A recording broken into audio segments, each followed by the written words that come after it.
I'm Merritt Ansa, and you're listening to the Devoted Dreamers podcast, the podcast for dreamers, creators, and makers who are eager to wake up in the morning with the confidence to say, this is who God made me, and this is the dream He's given me. If you have a dream on your heart, but you're confused about how to move forward, or you have fear, anxiety, and you worry that you're not enough, you're halted by comparison because somebody else is already doing your dream, or you're struggling to believe there is anything God could ever use you for. Welcome to Season 7. You're about to receive the encouragement you need to pursue that dream. Through the stories of women just like you who have faced their fears, fought back lies, taken bold steps, and are still in the middle of it. Stick around and you will be emboldened to take the next step. Grow in confidence in your identity in Christ, become sure of His faithfulness in your life, and be inspired by the good He will fuel through you in the world. Because, sister, the victory is already yours. Hey dreamers, welcome back to another incredible conversation on the Devoted Dreamers podcast. But before we jump into that, I just read the sweetest review I want to share with you. She says, when there's so much hustling in the world of entrepreneurs, Merritt's podcast is always a breath of fresh air. She has such a grounded, authentic presence, and I always love the guests she brings on the show. I binged this show when I first discovered it at least a year ago, and now I'm a devoted listener and dreamer. Thanks for continuing to show up and share your voices, Merritt. That's from Natalie Arndt. Thank you, Natalie. Thanks so much, too, for being a guest and coming on the show for my very first strategy session back in episode 140. If you didn't catch that one, you definitely need to. And if you've never left a review, let me tell you, it is so encouraging to hear this kind of feedback from you. Your input spurs me on to continue doing this work, but more importantly, it encourages other women who need these conversations in their earbuds as well. So head on over to iTunes, make your review and your rating there. And if you don't have an iPhone or an iPad, just pull up iTunes on your computer, click on rate and review, and go from there. In fact, the last time I looked, I had 98 ratings. I think like 60 some reviews, but 98 ratings. So, hop on in there and you maybe could be number 100. And if you're loving this podcast, I want to invite you to come on over to my Patreon page where you can hear more of the heart behind why I'm doing what I'm doing with Devoted Dreamers and to get involved as a patron of the show. It's quick and easy to sign up for a monthly or one-time contribution to support the podcast. You can just visit patreon.com/Devoted Dreamers podcast. So I love the dependence on the Lord that my new friend, Rachel Awtrey, shares in this episode. We get into some of the spiritual battles and the spiritual side of what it looks like to pursue a dream and trust in the Lord, and to remind yourself of the daily battle we are in with the enemy and the voices that want to betray and sabotage our dreams. But she and I also get into some really practical aspects of dreaming and what it takes to really do a thing. In fact, you might listen for any of the following that could be helpful for you in your process. The discipline it takes to push through the days when your dream isn't so dreamy. She talks about how she financed her dream, about creating systems for the steps involved, and freeing up time for the one thing you can't freelance or outsource, and that's your time with the Lord and your prayer over your dream. And then her advice about starting out with a board of advisors. So much good stuff for a dreamer who is just getting started, or even if you're already along the way. So let's get to it.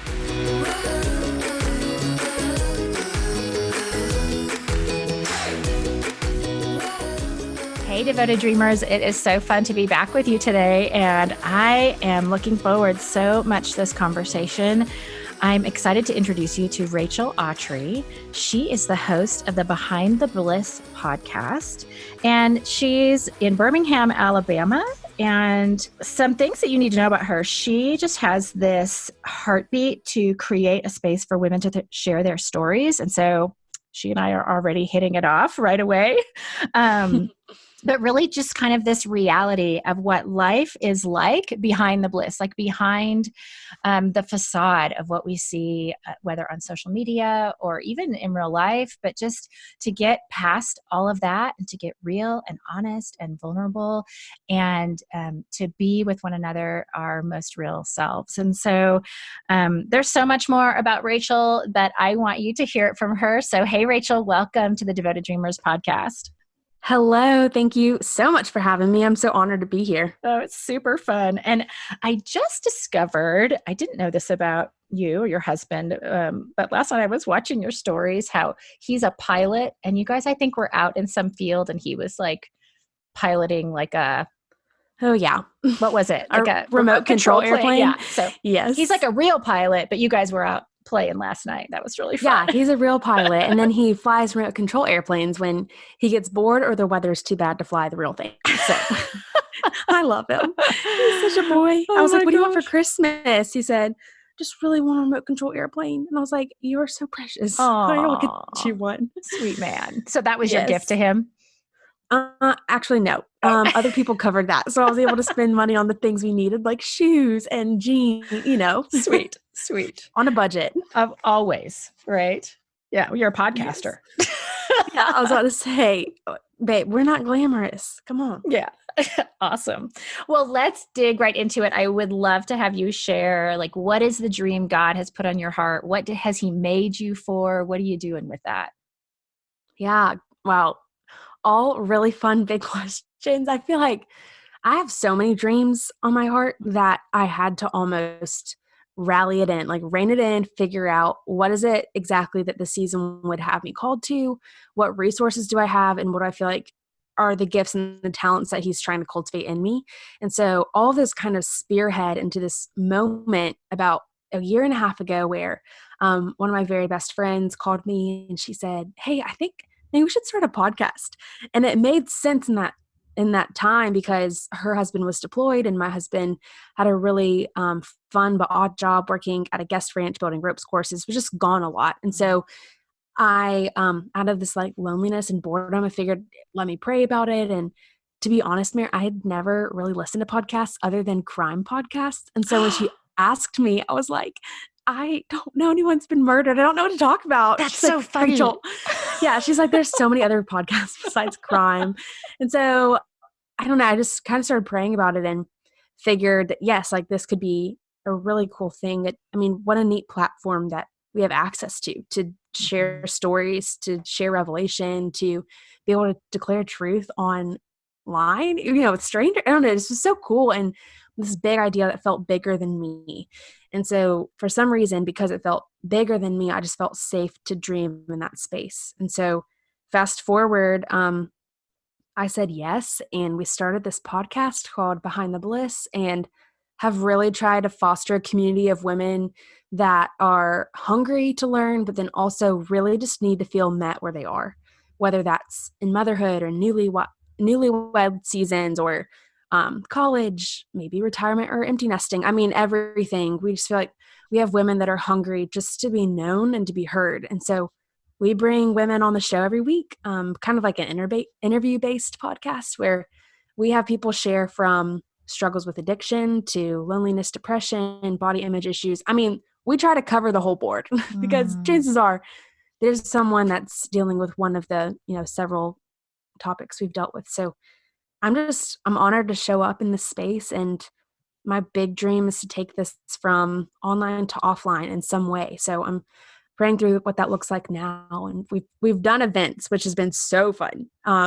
So something like that in the future would be a blast to continue to do that in whatever the way the Lord has us. But my big dream, I think, just to put it all with a little bow on top, would be to love women wherever they're at, which I think is easier these days than it ever has been before, because we're able to reach people in their bedrooms via online. We're able to reach them in their cars while they're doing dishes.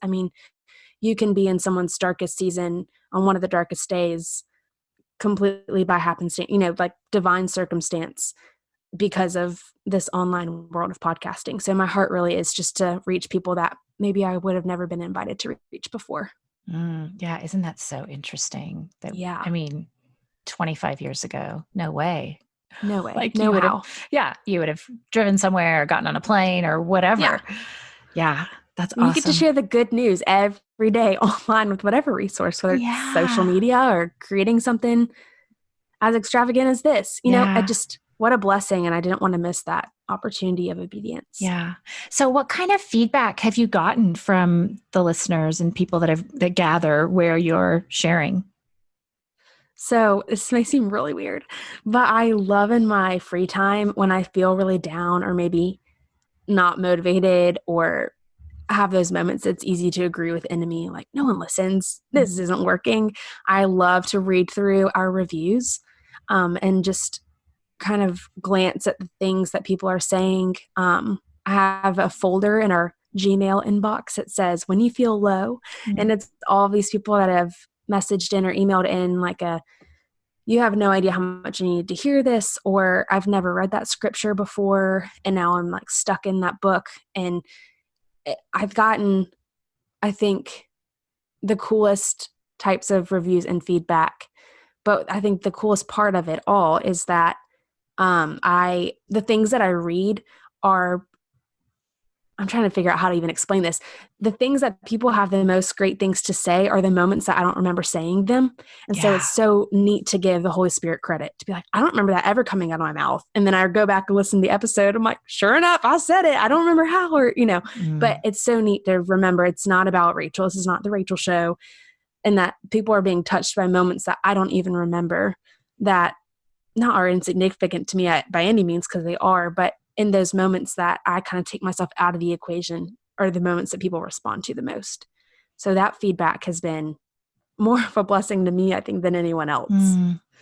Yeah. And isn't that so interesting? Like in contrast with the whole like feedback you get online in terms of numbers and likes and stats. And, it's like all that stuff is super empty and, Sure. is Yeah. never really going to lift you up the way that you hope.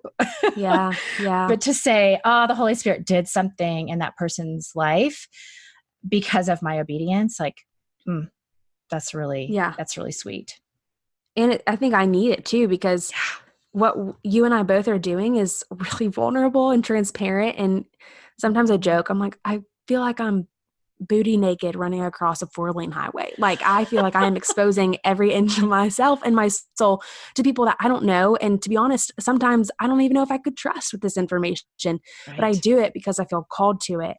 And so when people do respond with a love nudge, it's almost like a sweet God wink of like, I know that was hard, Rachel. I know that was, you were sweating while you said it, but thank you so much for, being obedient and saying what I really needed you to say to the world, to whoever stumbles across it. That I think is, it's my little blessing of obedience, I think. Yeah, totally. Well, and you've talked a little bit about kind of the challenge of that, but is there anything like fear wise that you struggle with today that's kind of still, you got to fight back those lies? Yeah. Oh gosh, don't we all? I think, my biggest fear today that I'm just currently praying through is the fear of the unknown. And I have such a hard time like not knowing where I'm going. And I think, for example, I need to know like if we're going on a date and it's a surprise, I get anxious. I'm like, I need to know, am I dressed for the occasion? And like, if something were to happen, would people know where we're going to be? My mind just wanders. And I think just fearing the unknown, of course, then is applied to business and ministry and to dreams. If you're like, you don't know what your destination is, you just know what route you're taking at the moment. And I have learned to have to be okay with that.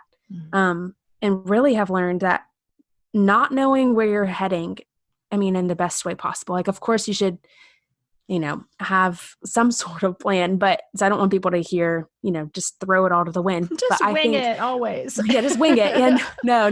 Definitely have a plan and pray about your plan. But the Lord ordains our steps, meaning that when He directs our calling, that's the safest place to be. And where the world would tell you, you should know, what's your 5-year plan? When are you having kids? Like, ask these questions, anticipating answers. It puts this pressure on you to then know it. And And then you get some kind of frightfulness when you don't know the answers or you don't know what to say and are speechless. But really, I think that's what the Lord calls us to. In those moments where I don't know what to say or I don't know what the hecky I'm doing, which to be honest is every day of something or another, I think it's so sweet and precious because it forces me to not lean on my own understandings and in all of my ways acknowledge him because he leads my path straight. And when Rachel knows all the answers and I know my next 5 steps and how to get from point A to point B and can put something easily in a GPS, it's easy to rely on myself and to make myself my own God. And then the Lord's voice is a lot harder for me to hear because I'm not having desperately to rely on it. So fearing the unknown is my answer. I hate not knowing what's next, but that's what the season looks like with personal and professional life. And I think it's a sweet little reminder that it's just not about me. Yeah. So is there something practical that you do either like quietly, internally or externally to get through those moments of fearing the unknown and, forgetting that God leads our steps and that he's got a plan? Like, what do you do when that comes? Great question. So, Jess Connolly, she's an amazing author and speaker and writer. And I listened to one of her episodes on the Happy Hour about 2 years ago before I ever had a podcast, before I even knew what life was going to look like today. But she talked with Jamie Ivey about doing this thing in her mirror where sometimes she has to just throw her hands up, look at herself in the mirror and say, I take myself out of the running to be fill in the blank. And so I have to, in those moments of fearing the unknown, it's a lot of times because I'm like, what are people going to think of me? What if I fail? What if I mess up? What if I skip a step? What if I, what if I'm a fraud? I mean, I ask these questions all the time and I have to look in the mirror, throw my hands up and say, I take myself out of the running to be the best podcaster, to be the best, to be known, to want to be known by people. It's just not about that. Mm-hmm. So that's something physically I do thanks to Jess. But I also just with our lifestyle, and you kind of said something about it, but my husband is in the military and has been for a while, but our life recently has taken a fun, different path where he's decided he wants to be a pilot for the military. And I think just where the world is and what the world is and what we've been promised it'll always be, it just makes me fear the unknown even more. Mm-hmm. And so I've been memorizing Psalm 91, which was actually my one of my resolutions for 2019, but here we are, and I only have half of it memorized. So, but I've tried to memorize through Psalm 91, and specifically the last part where it says, because he loves me, I will rescue him and I will protect him, for he acknowledges my name, says the Lord. He will call upon me, or she will call upon me, and I will answer her. I'll be with her in trouble. I'll deliver her and honor her. And with long life, I'll satisfy her and show her my salvation. So I just have to keep reminding myself, no, he sees me. He's protecting me. He's won't even let me dash my foot against a stone when I acknowledge and call upon his name. And so it's between using this really awesome book that we've been given access to as a sword to fight, but then also personally, physically, I have to do something to declare war on these thoughts and fears of raising my hand and talking to myself. Sounds cray-cray, but really either wearing a t-shirt that says, freedom, to wearing a baseball cap with, some sort of, emblem on it to be like, I have peace beyond understanding, or whatever it looks like. I think doing something physical, wearing something physical, saying something out loud, I think there's a lot in that warfare too. Mm-hmm. Absolutely. I love what you said. This is a battle, and we are called to fight, not just sit by and let ourselves be destroyed. Yeah. Yeah. It's not about maintaining. There's a whole army that we don't even know to the physical eye how big it is, that the Lord is fighting on our behalf every day. And he just wants us to join us in that, because it's not about showing up and making it, winging it. It's about realizing that there's a whole new spiritual level that's trying to keep you from your potential. And I don't know, that fires me up. So in those moments I get afraid, I'm like, shoot, it's exactly what the enemy wants me to feel. Totally. So I have to do these things? So that's a good question for practically, how do I overcome? Yeah. Yeah, that's great. I love it. Well, I'd love to hear just along the way. You told me earlier you've been podcasting since 2018. Mm-hmm. What would you say is the best decision that you have made? So I'm a 3 on the Enneagram, Yeah. meaning I'm an achiever, I'm a go-getter, a mountain mover, or I try to be at least. And so when people ask these questions, I have to be honest, Mary, it's so easy for me to think of all the times I've come short. So hold on, let me think of something I'm glad I did. There are a lot of them though. I really am glad that I did it anyways. Sounds so cliche. I'm glad that I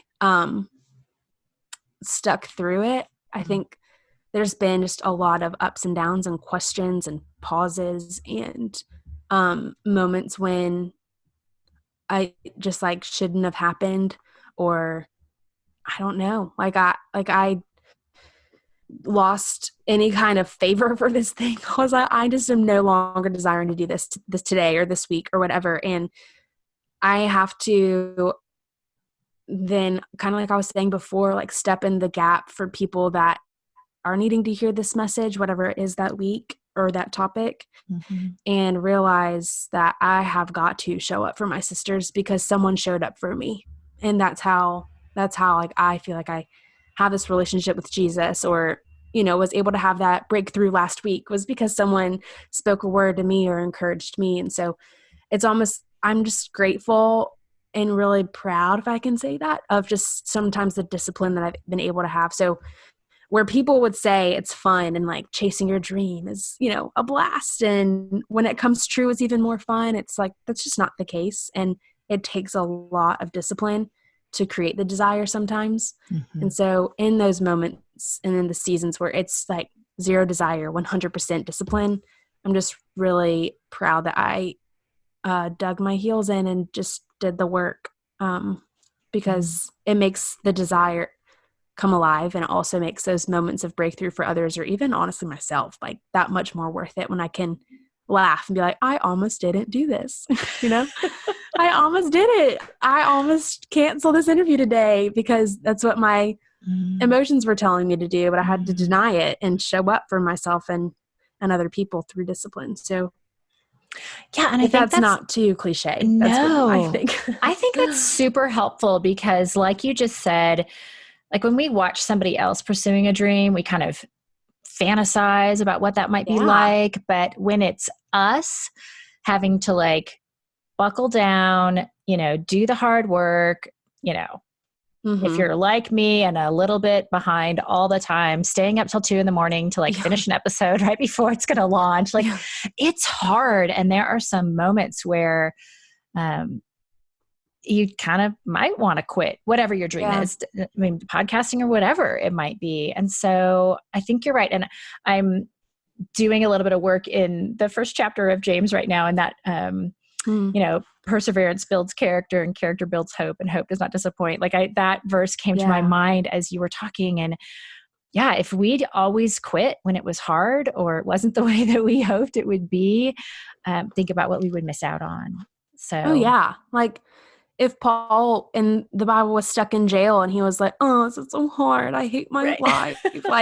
We wouldn't have so many different books of the Bible to read through and be encouraged by. And so, I mean, gosh, can't wait to talk to him when I get to heaven. But I would say if we could just even take him as an example where he still found reasons to be grateful and for gratitude and discipline, even when he was literally stuck in captivity, I think we should be able to do the same with all of the resources and freedom that we have here. So for sure, I think go Paul. Right.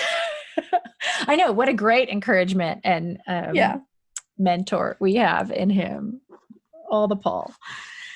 Well, talk about is there anything currently in your dream that feels unresolved or unfinished, or you're kind of asking God to answer something and you just haven't heard that answer yet? Yeah. I mean, do you want to know specifically what they are? I'm like, I'm happy to share. I'm just, I want to know what you feel comfortable sharing. So yeah. I think that, again, that's a really amazing yet vulnerable place to be, where you have, like I do, so many different dreams and ideas and ways that you would really love to move forward. But I've just learned the hard way, and I'm sure I'll learn it again, but I don't want to take a step if he hasn't ordained it or anointed it. And so I have a lot of dreams that I'm praying through that I think would be really cool. And I'm trying to pray now through, do I want to do them and execute because it would be really cool? Or do I want to execute because it's something that I truly do see is for me and has my name on it? I heard someone say this one time, it was so helpful. It said, every answer or decision that you make will impact someone else. And if I say yes to something, I might be taking away someone else's yes. Or if it wasn't my yes. And if I say no to something out of obedience, then I've then freed up someone else to be obedient in that. And so I have to remember also that all the dreams that I have are really, really neat, but they might not all be for me. They might just be a dream put on my heart that I could be praying into for someone else that I think has been called to it or is more suited for it or whatever. But also then there's the tension where we've been called, that he gives us the desires of our heart.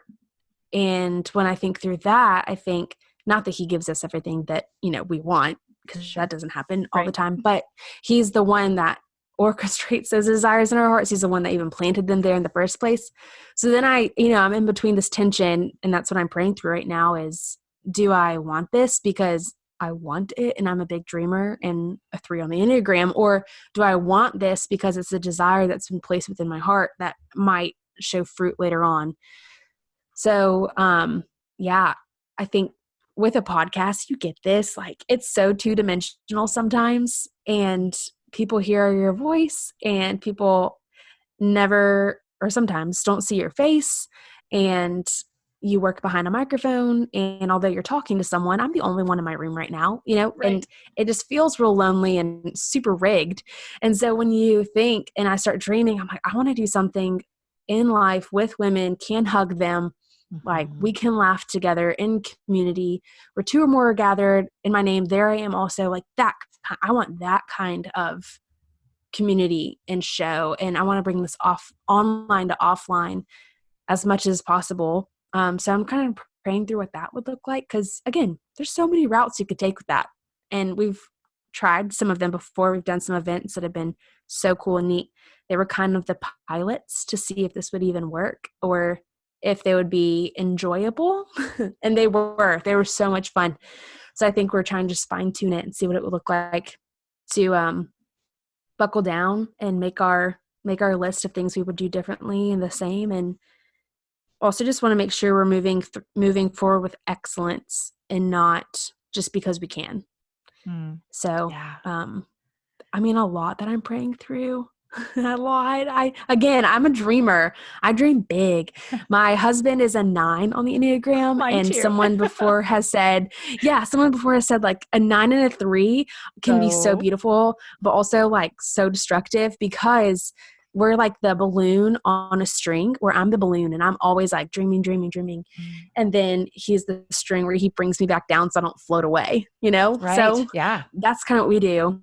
And I could dream forever. And I love helping other people's with theirs too, but have to realize, like, if I commit to one dream, I might be taking away someone else's. And if I don't, out of fear, or I'm paralyzed, then I think then too I miss out on a really neat opportunity for myself. So dream on, but also find balance. Find balance.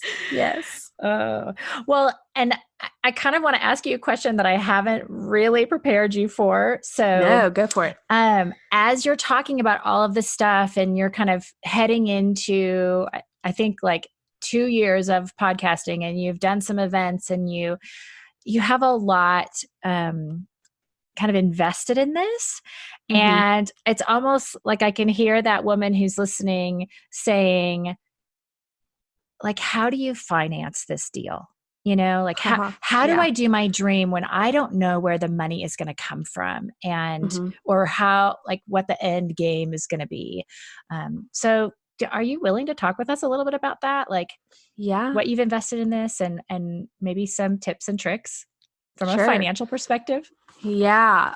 So I will say, just to disclose, 100% of my income is not behind the bliss. There's a lot of, I just want to like release some pressure here. Real talk. Like when I say I work on this 8 to 5, I do. But there's a lot of things from 5 to 8 p.m. I also work on, so to even be able to have the room and the flexibility to do this. So I would say, I would clarify a few things. One, every dream might not be your full time. So it's okay if your dream is not a 9 to 6, 8 to 5, so be it. If your dream is to crochet, you crochet till your fingers turn off. But if you have to have a full-time or part-time job also, that's fine. Like, what a blessing that you could do both. So I don't want people to hear me when I talk about this and think that it means like quit your job and start your dream, because we finance the whole first, honestly, year on our own. If you break it down, it takes around $200 an episode roughly to produce a podcast every week. Between your subscriptions, the time you're taking, any kind of outsourcing you do with editing, to your equipment. I mean, it's expensive. Yeah. And we completely financed it ourselves for the first year. And then after that, kind of came to a realization of people are wanting to support us. We just are going to have to figure out a way where they can come in line with our vision, and we can either offer them something like a service or a good, or they can just help us because they want to see this continue. And so we opened up the doors for people to become patrons, which are like donors. I have to say that quiet because the IRS, they're a real thing. So like we can't technically say donors, but right. They're like our people that keep us afloat. And so we offer them exclusive episodes, uncut, unedited episodes if it runs long. Like we try to give them more than they had asked for because they're contributing something to this to make it alive. So we have patrons, and then we have merchandise. So when we did these live shows, we really wanted to have something fun people could take away. So we have some shirts and some cute tees. I mean, there can be a lot of different avenues of income for this that have now funded what is Behind the Bliss. And so I would say to someone, get creative. Like it doesn't have to be solely on ads. Like ads is probably only 15% of our revenue right now. It doesn't have to be merchandise. It doesn't have to be events. I just think that you need to figure out what your audience looks like, whether it's via podcasting or selling something on Etsy or whatever, and figure out, what is it that they're asking for and what is it that you think you would want if you were a listener of your own show, and get creative. So to be honest, Mary, it also is, we're changing it up all the time. Yeah. So when I say this, I'm probably going to listen to it back in like a year from now and think, LOL, that's not what we do anymore. So that's okay. And that's okay. But, so I would say get creative. It doesn't have to be an income. It does not have just to chase your dream. If you love taking pictures of people, you can do that on the side. You can do that while your kid naps. You can do that in whatever way it looks like for you to be able to do your dream. But I would also say, like, to get other people involved. I think had I had someone else look at and help us with our finances from the beginning, I think this would look differently where we are now. But because we just did it from the start on our own, just completely out of ignorance, like I didn't know what I was doing. I didn't ask someone to help me with that. So if you know someone or have someone in your life that's super wise with money, I would just pay them for their time and sit down with them and ask them some questions that you don't know the answers to, and just eat as much wisdom from them as you can about money, and ask them to keep you accountable, because it can get, real weird with money real fast, especially when it's around your calling in ministry, and just starts like getting kind of fuzzy when you feel like it should be black and white. So to have that third party as a voice would be really helpful. Yeah, absolutely. I think that's great advice, and really helpful in terms of like not letting this be the thing that prevents you from stepping out. And I mean, in Yes. some situations, it might for a season prevent you from stepping out, but Yeah. that might just buy you more time to be, like you said, be creative, talk to somebody who could be a resource for you in this area if, finances aren't your strong area. Yeah. So yeah, that's helpful. I mean, like I even had a full-time job here in Birmingham while doing the podcast, and when the podcast was not bringing in anything. And so I don't know. I think that thanks to social media, we're able to almost see everyone's failures and successes on display. And so when someone else is like, oh, like, look at the money that I made, or, I'm driving this fancy car, it's easy for us to put the equation together in our head that like, okay, she started a podcast and she, has this grocery delivery service, therefore she is successful. I'm like, no. Like there are so many other avenues that are reaching my bank account than this podcast. And that has to be okay with me.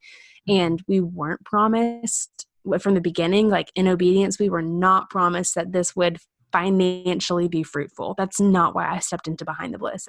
It's not why I said yes.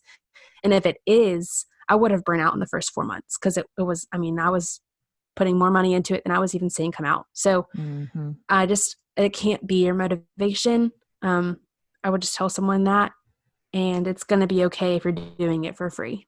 And then also you have to think about all the things you've received for free, whether it's advice or counsel or friendship that, someone else is spending time investing in you. So hopefully you're now overflowing where you can invest in others, whether it has a dollar sign on it or not.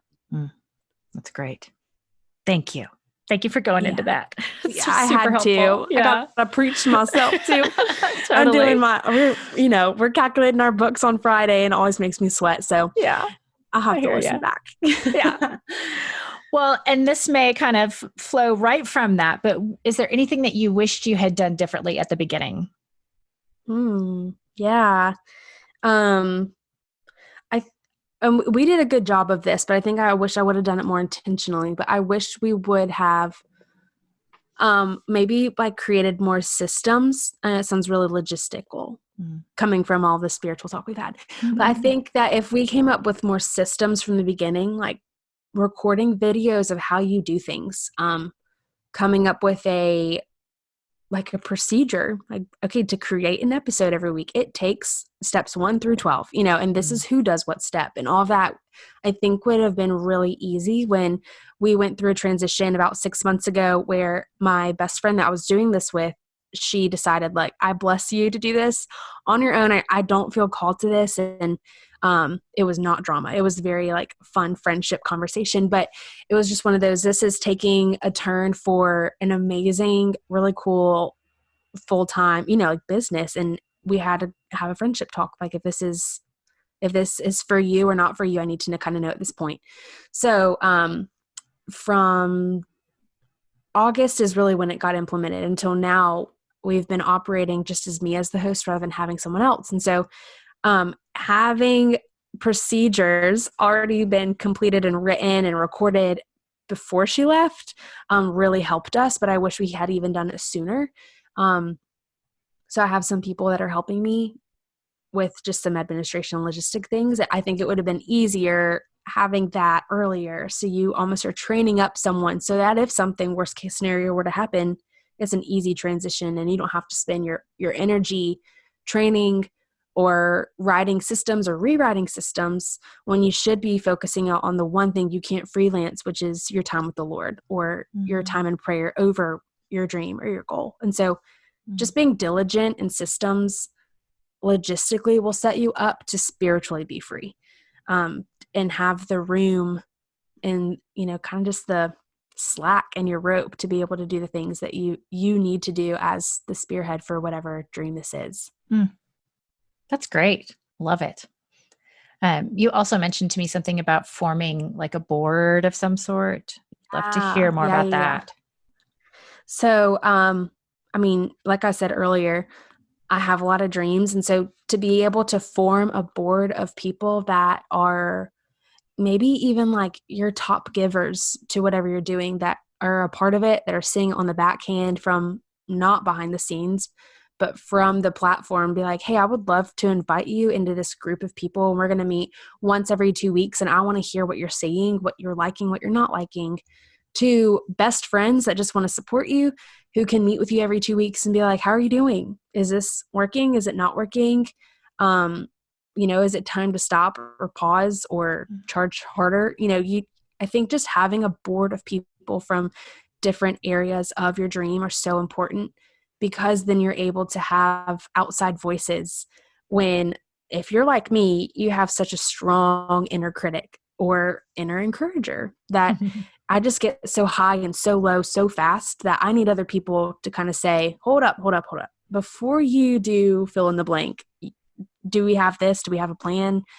So just, I think having a board of people that are invested either financially or spiritually, emotionally with you into your dream is so important. It could be your mom, your spouse, a BFF, a stranger. I think just having those people is going to do so much for whatever dream you have. I love it. Thank you. That's great. I'm kind of putting together one now. And I say that because that's the one thing I wish I would have started with. Sure. So on my board would be my husband, because he signs up for this when I sign myself up for this. It would be the friend that I had that we were once doing this together because she understands it from the beginning.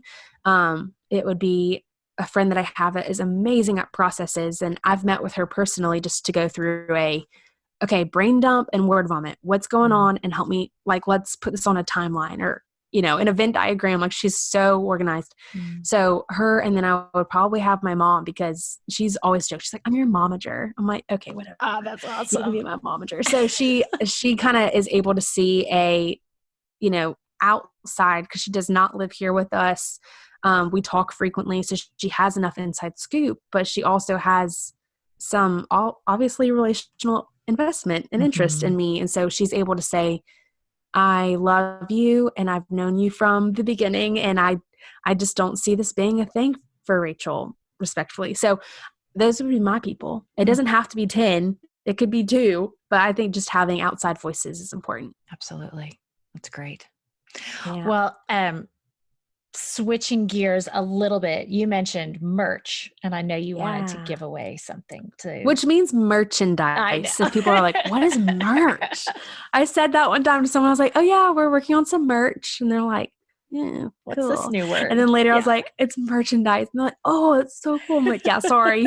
So if you didn't know, it's merchandise. Awesome. So what you got? What do you want to give away to the Devoted Dreamers, or one of the Devoted Dreamers? Yeah. So we, like I said earlier, have those tees that we created for our live events that we hosted back in the summer and then the fall. And they're really cute, so soft. I sleep in mine. T-shirts that say "Met in My Mess," and the whole kind of heartbeat behind the bliss would be that you feel met in your mess, and that you would know that everyone's got gunk in their microwave. Like everyone at one time in their life has skipped breakfast, to more serious messes. Like we hope to have people on our show that have been through some kind of, abusive relationship or sexual bondage, or maybe to moms that are really dealing with postpartum depression. But we just want you to know that you're met there, but that mess is not meant to stay in, and that Jesus can free us and rescue us. Like Psalm 91 says, when we call upon his name, he'll answer us.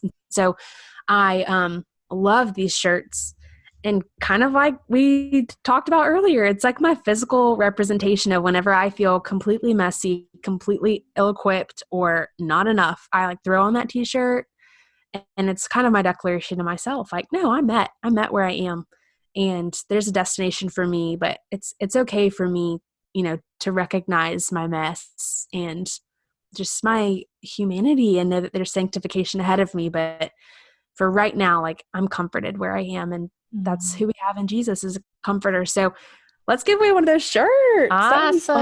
Okay. So what I'm going to do, and the listeners kind of know the drill, but this will go live on a Wednesday, and we'll run the giveaway on Instagram on my account at MerrittJO. And on Sunday, after the episode goes live, we will draw a winner. And so you just have to tag 2 friends and follow me. And where do you want them to follow you?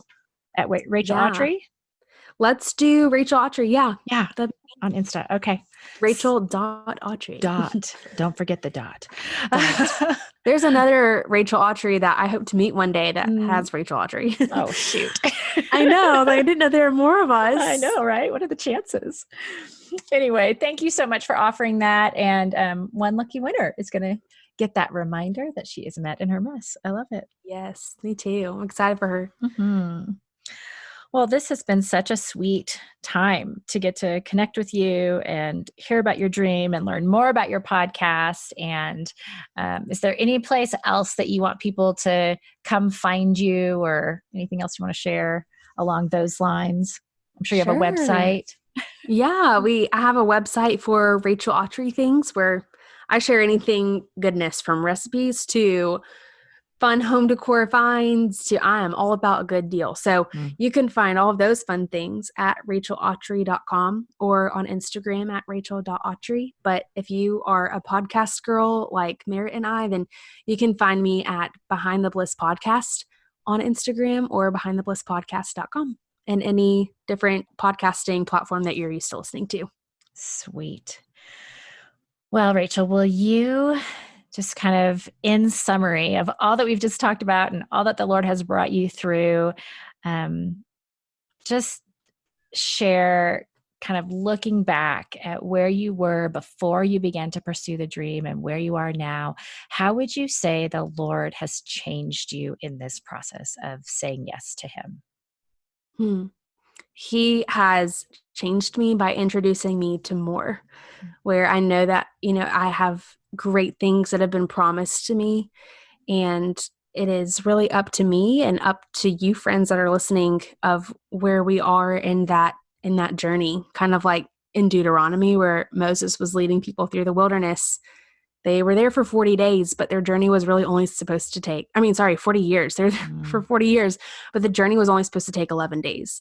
And so where we've been promised a land of milk and honey, and you might find yourself in the wilderness, we have an opportunity to want and crave that more that we've been promised in milk and honey in this promised land. So I have just grown in like craving that what the Lord has promised me based on the testimonies and experiences and stories of others, but also things that I've personally gone through. So I'm able to do that and declare it online. And that has been just the most fun, but I have learned so much about the more that he has for me.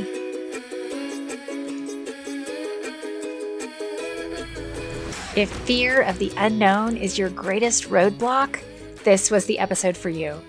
You're going to find the show notes over at merrittonsa.com/podcast/142.